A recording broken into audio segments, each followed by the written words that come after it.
Across the world, computers greeted their users with the blue screen of death.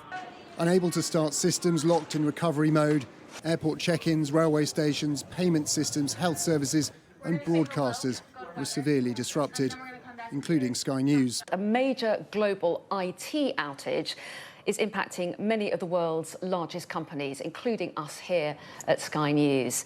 The outage was specific to computers running Microsoft Windows, but only those using a third-party protection software made by leading cybersecurity firm CrowdStrike.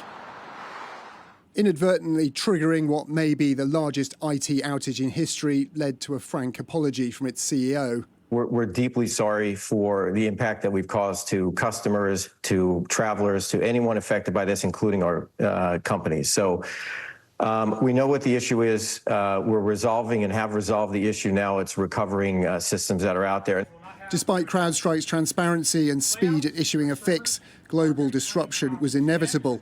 70% of the world's computers run Microsoft Windows.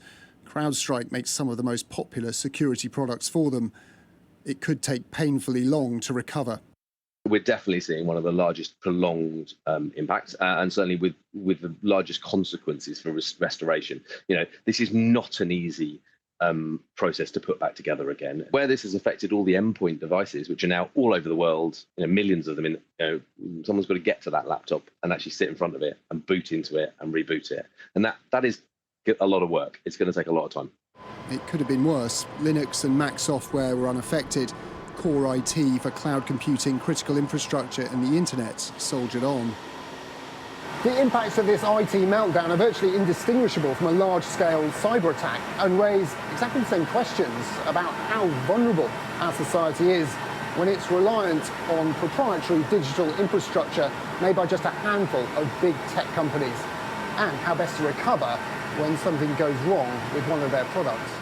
Once the world reboots after this Blue Friday, many everyday businesses will be rethinking their digital risks.